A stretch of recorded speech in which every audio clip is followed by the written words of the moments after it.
Greetings. I'm Lady Simone, and as you can see, I'm surrounded by all this beautiful art.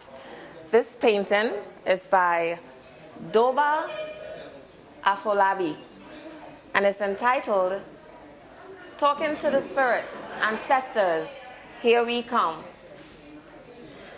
With this vibe of ancestors, here we come, today was a very, very special day where Dr. Toni Morrison, Nobel Peace Prize winner, was honored today with Kamar Braffett, a Caribbean-American African diaspora writer, Amiri Baraka, who electrified the crowd by asking the community to support President Barack Obama in the fight for change that we need to see. Sonia Sanchez, poet and writer. Oh my goodness. She electrified us with her song, her prose, her poetry, spirituality unleashed on us today. It was an amazing event, emceed by none other than Susan Taylor, looking beautiful in a taffeta gown. Wonderfully done. Medgar Evers College, this is Lady Simone for Zen Media, Around Town Magazine. Woo! Hello. How are you? It is so good seeing all you people here, and most especially sharing an intro for Miss Morrison with our dear brother Cornell. Sister Toni had to have two people introducing her. I love it. But beyond that, every time, last night we honored Sister Toni K. Bambara, and I leaned back on my eyes last night and remembered that that only a sister friend could do what Sister Toni did, and that was she took a year out of her life of teaching and writing to make sure that Sister Toni K. Bambara's book was published, and you got to give her a hand for that.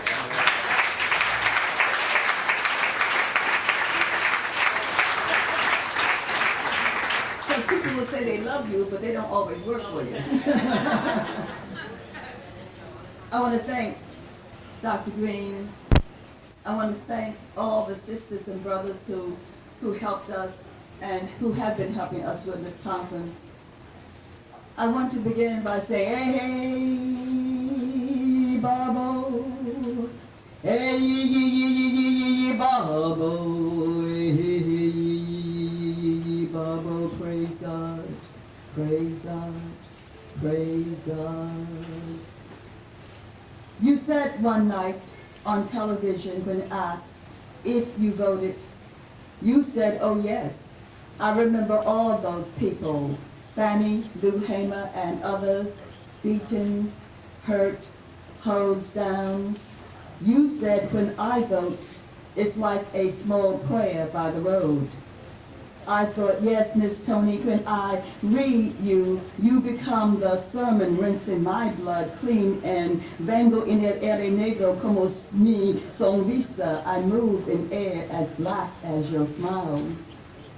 You said, we die, that may be the meaning of life, but we do language. That may be the measure of our lives, and my dear sister Toni Morrison, how you do this thing called language, the measure of our lives, how you rescue this language, recapture memory on our most sacred silhouettes, how you position words and let them minuet our blood, how your words praise our innocence and guilt, become new territories, dressing our lives in starched bones. Listen, you say, summer is around the bend, and you anoint our eyes with convents as you bring us into the flesh of rain and laughter called paradise. Listen, we say, as we commandeer your words spinning under this domestic sky, and they become wings, humming our blood, moving against night sails, repelling ice water ghosts, kneeling on razor-thin knees at confession. Our bodies are tattooed forever with your spirit tongue. At every turn, an echo of silver words. At every turn, your praise touch, rescuing us from subscriptions of death, bringing streams of life. Life, life, life, life, life, life, life, life, life, life, life, life, life. And we are one, alive, apart from the elasticity of the dead. The day comes, we put on our eyes, we are in the eyelash of your memory. Drink your blood, where there is always the smell of a mercy. Mercy, mercy, mercy, mercy, Miss Toni. Mercy, mercy, mercy, mercy, mercy, mercy, mercy, mercy, mercy, hey, hey, hey, mercy, hey, hey, hey, hey, mercy, hey, hey, hey, mercy, mercy, mercy, mercy, mercy. Mercy, hey, hey, mercy, hey, mercy, mercy, mercy, Miss Toni. I say mercy, I say mercy, I say mercy, hey, Babo, hey, Babo, hey, Babo, praise God, praise God. Praise God for Miss Toni Morrison.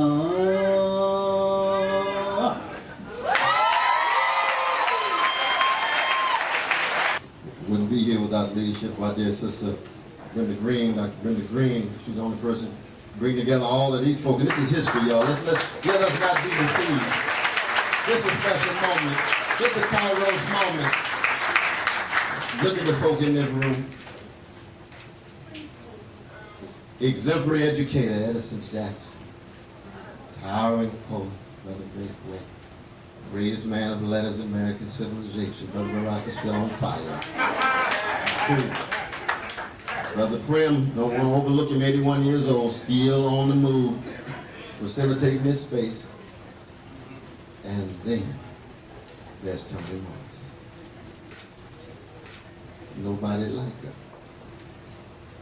Because every text from the bluest eye to a mercy, and beloved like Coltrane's A Love Supreme, sitting there so monumental that we still haven't begun to get to the depths of it 23 years later.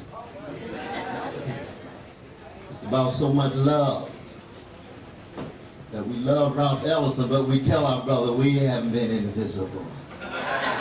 No, maybe to the vanilla side of town, but we ain't never invisible. Toni Morrison laid bare black humanity in such a way you can just take it for granted. You don't have to prove it to anybody. Laid bare the complexity. Just how complicated New World Africans are in the face of 244 years of slavery, 90 years of American terrorism, lynching every 2.5 days, some black child, black woman's black man hanging from that tree to strange fruit. Southern trees battered Billie Holiday sing about. Toni Morrison says, in the midst of this context, I'm going to keep track of the humanity and complexity of black people in such a way that when the American Gibbon comes along and writes the story of the decline and fall of the American empire, they could talk about Melville in the 19th century and Toni Morrison in the 20th.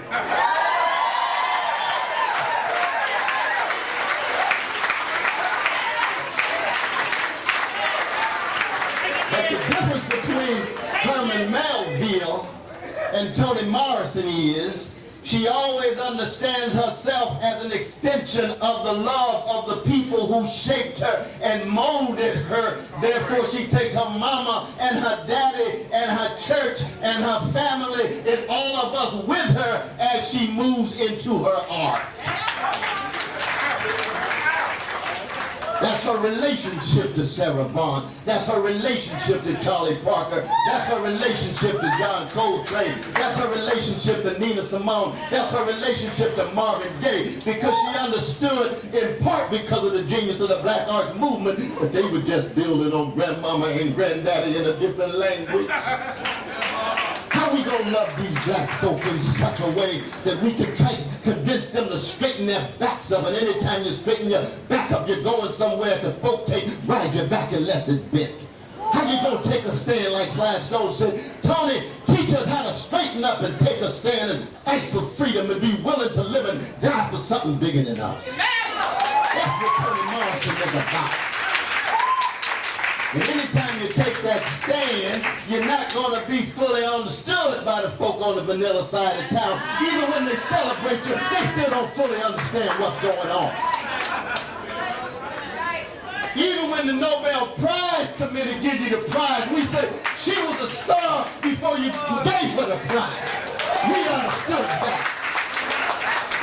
Now you're going to get the prize anyway. I was glad to be there. We had a good time. Yeah. But let us be clear who we're talking about. This is very important because our people are in deep trouble. They scared, they intimidated, they've been put to sleep.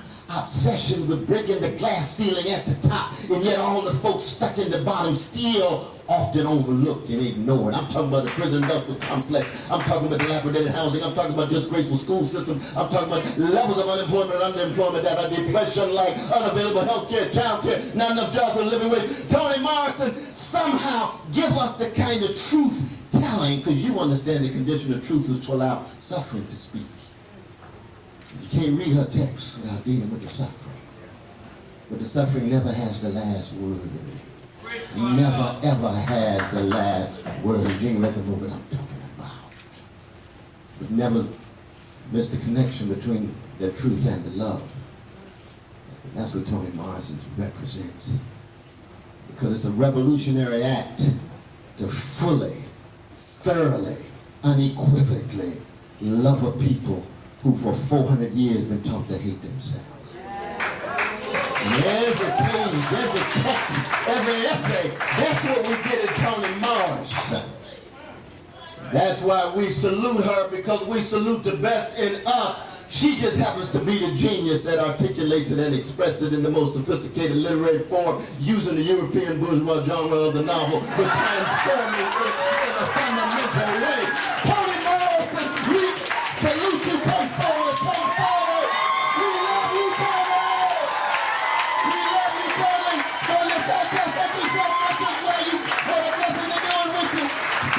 What you do, Toni, we go.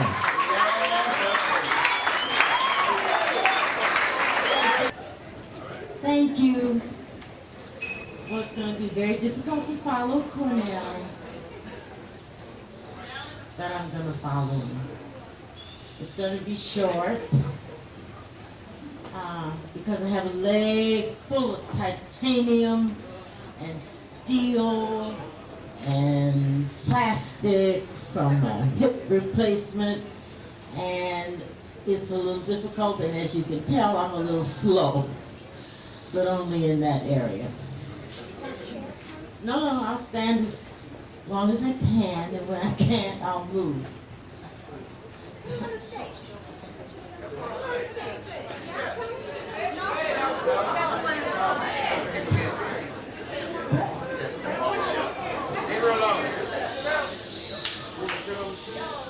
No, I want a glass of water.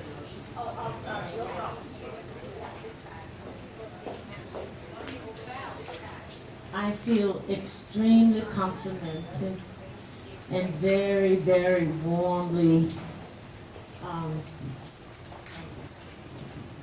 received to get this particular award associated with John Oliver Killens, who has, thank you. It's especially important to me to be able to come here and accept this Lifetime Achievement Award from this center. I feel at home. I always do when I come to Brooklyn. I don't know why I don't do it more often. But I wanted to say a few things. I know, as you do, that music was one art form that really and truly kept us alive. And other art forms came along to add to the development and the evolution and the breadth of music, moving from one kind to another, along with dance, along with chants, along with narrative, along with stories within the music.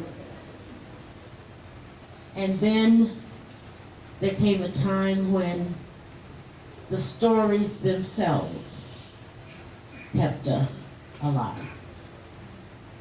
You know that states and regimes always attack the artists first when they want to oppress, suppress, and control bodies. And they're right to start there, because the artists do have an enormous responsibility and insight and a certain level of profundity that can stir up the world, the society, the community, and the people. I write the way I do because I am convinced that Black people are the most discriminating, the most difficult, the most demanding audience in the world. And you can try to cheat them and to go for the easy, but in fact, you will get pulled off the stage at various and sundry Apollos if you are not up to the level of the sophistication of the audience. So knowing that, I have to be careful with language. I have to understand the characters, and I have to rely on their authenticity to know whether or not I am in the right field. If the people in the book read the book, would they like it or not? They are the last ones to say, yes, this is right, Miss Morrison, or no, it's not, or this is not my name. Those are the criteria that I work with when I'm doing fiction. But I wanted to mention one other area of my literary life that was touched upon by Sonia, which has to do with the years I spent as an editor. I joined the publishing company in 1965. I started writing the first book around 1966, published it, I think, in 1970. Before that, before the publication of the first book that I wrote, The Bluest Eye, there had been very few others that I knew about. I knew Alice Walker published before me, and Maya Angelou published before me, and Paula Marshall's Brown Girl, Brown Stones, and that book had come out before. But I quickly understood that the industry, the publishing industry, was interested in my editing certain big name books like Muhammad Ali, which I did, or Angela Davis, which I did, and to try to ferret, out other books, say, Roots, which was supposed to be published by Doubleday, and they wanted to pull that away. But the point is that they were not interested in unknown or not well-known literary works at all. And the reason they were not interested was what you can imagine. They believed that there was no Black readership, that whether they published them or not, they could not rely for profit on what they called one side of the street. That is to say, they would have to appeal, as an Ali biography would, or Angela Davis biography would, to white readers. Because you can't make money publishing Black books for Black people. Sure. So I thought, well, maybe they're not good enough. That is to say, maybe the black reader doesn't exist because they haven't had anything really first rate in a long time to satisfy them. So I experimented with something that's been reissued recently called the Black Book, in which I tried to pull together narrative, advertisements, folklore, sheets of music, all sorts of things that were representative of the centuries that black people had been here, and put it in a very beautifully designed book and see whether or not it would appeal to a general audience of black people. Well, it did. It existed for 12 editions, and this year I think has been reissued by some other people. So that meant that I would have to depend on other people to show me manuscript. I would not be able to rely on agents because they didn't have these books.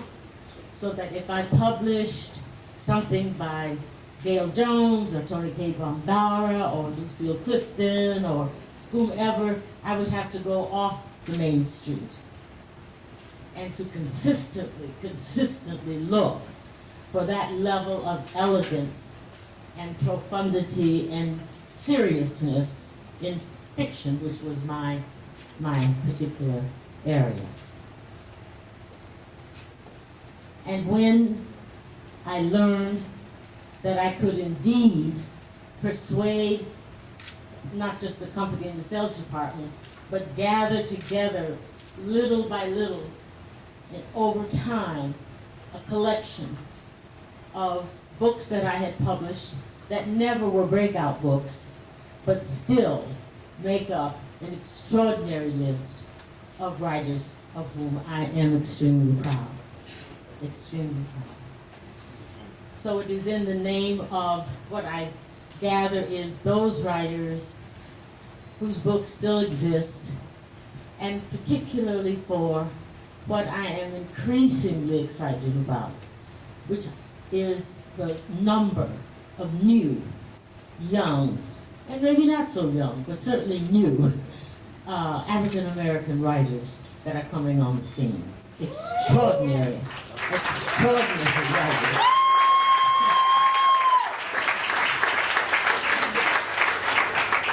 And whether you like it or not, I am going to take a little credit for being among you as a writer, and also someone who was a pioneer in editing young writers.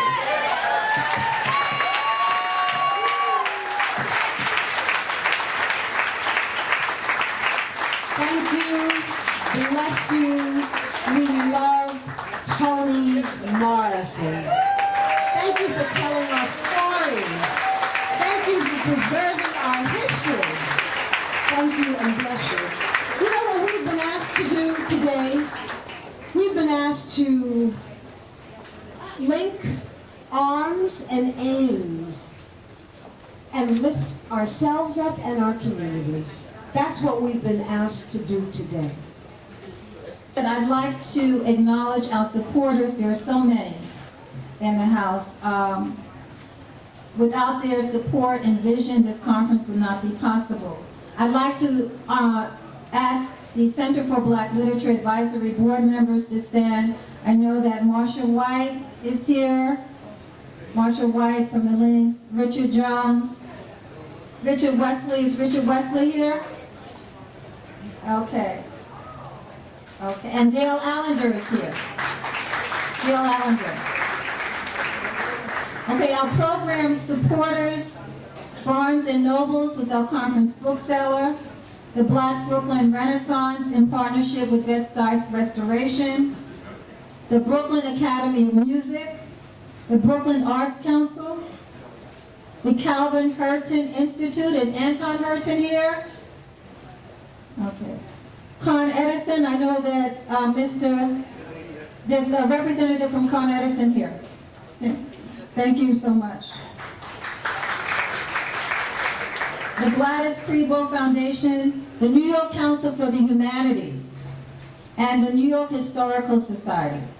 Also, our literary sponsors include the African American Literature Book Club. If you registered online for the conference, you went through the African American Literature Book Club.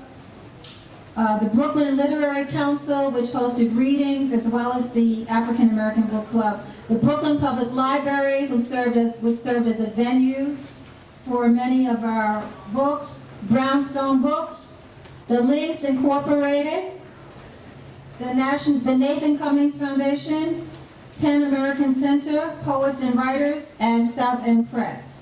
Also, our media partners included C-SPAN, who filmed part of the conference. I know we have representatives here from AT&T, Clive Henry, and John Jefferson. Are they still here? Yes, thank you so much. They enabled us to have the conference streamed. For the first time, we had the National Black Writers Conference streamed, and there'll be panels streamed tomorrow. You can visit our website to find out. Also, Our Time Press, WBAI 99.5 FM, and of course the gallery. Jill Newman Productions, which Jill Newman is here. He organized the concert for us. We had a wonderful concert last night with Talib Kweli, Gil Scott-Heron, and Gary Bartz. Also, our VIP receptions included the Caribbean American Chamber of Commerce and Industry, the Center for Law and Social Justice, the Du Bois Bunch Center for Public Policy, Jollof Restaurant, Le Grand Dakar, Moet Hennessy, Nubian Heritage, Pomegranate Communications, the Ricardo Strobit Family Band, and you'll see the names of all the members of the band in your program booklet. Power Pleasant and John Mason are members of the band. Target Stores, the Atlantic Terminal, and the Urban Resource Institute. I'd like the steering committee members of the National Black Writers Conference to stand if they're here. Probably most of them are working. I see very few. They're walking around. But let's give them a big, big hand, please.